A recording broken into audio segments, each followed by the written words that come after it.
Iš esmės, su to nepažįstame, su Mindaugas Jodaitis, dirbu su interneto projektais Rinkodara.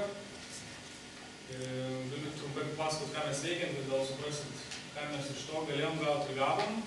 Iš esmės, ką mes padedam, tai padedam savo klientams gauti naudą iš interneto, konsultuodami interneto strategiją klausimais, kurdami svetainės, darydami interneto rinkodarą ir sujungiant visą tai į vieną visumą. Iš esmės dalyvavom, kada čia buvo šių metų pradžioje, startas, ar kaip pabaigoje. Tai aš savo pačio pradžioje uždaviau klausimus irgi, kodėl man to reikia ir kokią šito naudą galiu gauti. Tai dabar aš nežinau, aš tiesiog jums nenoriu čia nei girti, nei kritikuoti, tiesiog pabandžiau pasižiūrėti per tokią prizmę. Kokius aš turėjau lūkesčius, kokius rezultatus gavau ir ką aš galėčiau tada jums patarti. Lūkesčius praktiškai tris pagrindinius turėjom susikūrėm. Pirmas dalykas, tai man patiko metodika, tai buvo teorija. Aš buvau kažkiek susidūręs, bet tikrai ne tiek, kiek šiai dienai. Ir norėsiu juos pačiupinėti, suprasti ir bandyti taikyti. Antras dalykas, tai susikurti sąlygas įgyvendinimo viso to. Tai ta, kas čia vyksta, kad yra komandoje, atėjėti jau kažką darysi, jau skaitysi, rašysi. Kad būtų namų darbai ir visą tai galbūt taptų kažkokiu kūnu.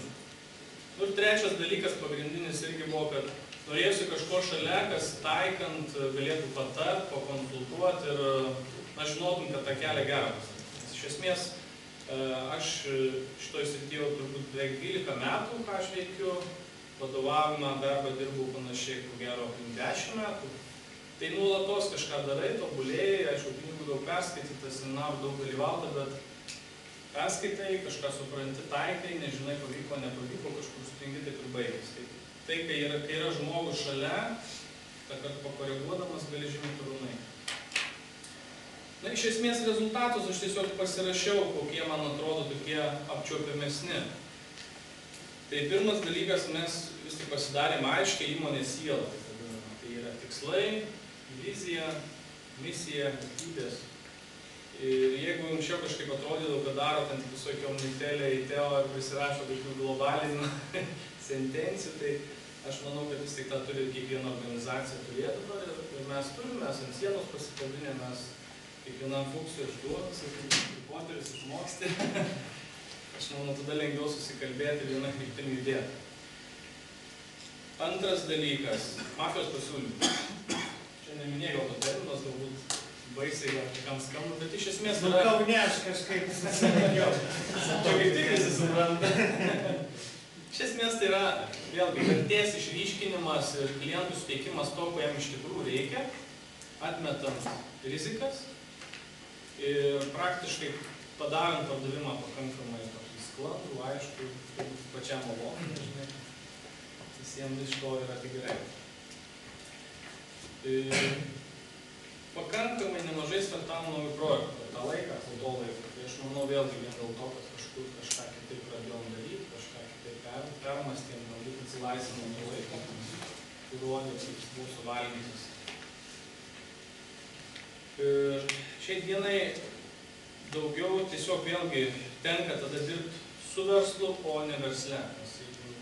Vienas vadovas visada įsisuka į tą nugarės ratą ir sukiesi ir niekada išlipti pasižiūrėti iš šono. Tai dabar tiesiog metodiškai supranti, kad reikia matytis visą tai, dirbti antram kvadrantį, kaip įmanoma, ir tada išsisprendžia daug problemų. Tai šito vietoje ir yra koncentracija apribojama. Kaip visada matai, kur yra šiai dienai problema. Mes esame labai didelė įmonė, tai pakankamai ir šokinėti apribojamas projektų atsiranda panašiai. Tai nesukiesi ir sprendi tos gaisrus, o žiūriu, tai iš kad ten jau bus siaura vieta. Ką daryti, kaip galim prevenciją? Buvo tų aha momentų, čia kur Nelis minėjo, kur iš tikrųjų darai, atrodo, čia viskas aišku, gal kažkas nesigauna, bet čia nieko neprigalvos. Buvo tikrai ne vienas tas nušvitimas, kur atrodė iki tol darai ir viską supranta. Pamatai, išgirsti ir kažką kitaip daryti. Tai čia daug galima vardinti, bet toks apibendrinimas būtų. Geras dalykas yra 6 pasipriešinimo įveikimo žingsnių. Tai čia čia nerodė, ne viską tai yra. Bet mes turim juosai, visą prezentaciją. Prezentacija, jeigu perskaitysi, tai paremta tuo, ja. Iš esmės tai yra žingsniai, kai norint pasiekti kažkokį rezultatą, kuriuos reikia praeiti. Tai mes net su kolegom pradedam diskutuoti, klausykit. Pas mane ateina darbuotojai, sako, klausykit, darom tą, arba davai čia sugalvom tą, įdėgiam tą. Jeigu susitariam, kuriam aš lygiai, kuriam tu, nes jeigu aš nematau problemos, tu ją matai, tai gal pradėkim nuo to, kur problema, kad susikalbėtų. Nes jeigu tu ateini su sprendimais, o aš nematau problemos, tai čia mes ilgai diskutuosim. Tai iš rezultatų tiek. O patarimai yra tokie. Praktiškai, jeigu jau nuspręsit startuoti, aš jau siūlyčiau atsidėti laiką. Žinau, kad jo nėra, bet iš esmės tai būtų vienintelis variantas. Atsidėti laiko, pasiplanuoti, kad būsit per tos seminarus. Ir nežinau, gal čia neris turėtų pasakyti, kiek reikia namų darbam daryti, ar tai tokiem įsitraukimam, kurie tikrai turbūt reikia rezervuoti savo. Nu, kiekvienai temai dar nuo 2 iki 3 dienų. Per mėnesį. Per mėnesį. Papildomai prie seminarų. Nu, vėlgi, čia tokia būtina sąlyga. Ar ne taip?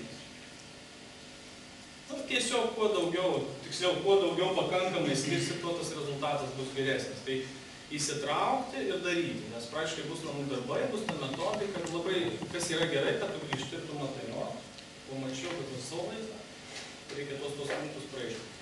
Su komanda, su antrom pusėm, kas pas jūs gaudosi, sprendžia, tai tikrai galima tos dalykus aptarti, daug ką pamatyti tikrai.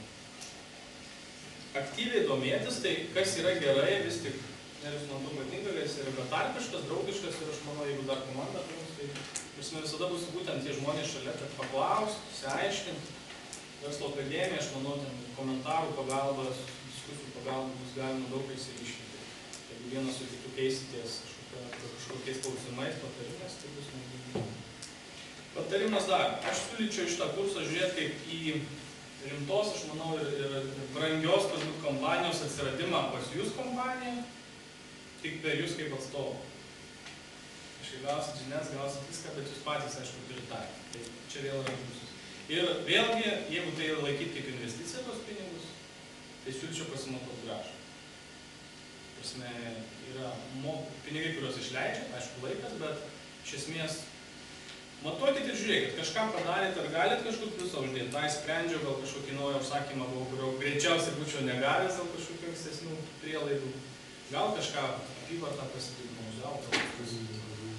Tai manau, galia kurso tiesiog žinosit, atidirbot, pliusas. Kiek? O per tuos metus, kokių pamatuojamų rezultatų pasiekėt savo įmonėje? Mes. Iš esmės, vėlgi, pagal apribojimo teoriją matuojam pinigų srautus, matuojam sričių efektyvumą, tai mes praktiškai kas mėnesį darom pardavimai, TVC, tai vadinami kintami kaštai, matuojam, kiek mes turime pastarų kaštų. Konkrečiai, ne? Tai konkrečiai galiu taip pasakyti, kad praktiškai aš taip skaičiuoju, kad pelną panašiai dvigubai. Tai čia gal nepusmės, ne? Skaičiais, nebėsit. Štai tiek. OROI? OROI, kadangi paslaugos, tai šiek tiek kitaip.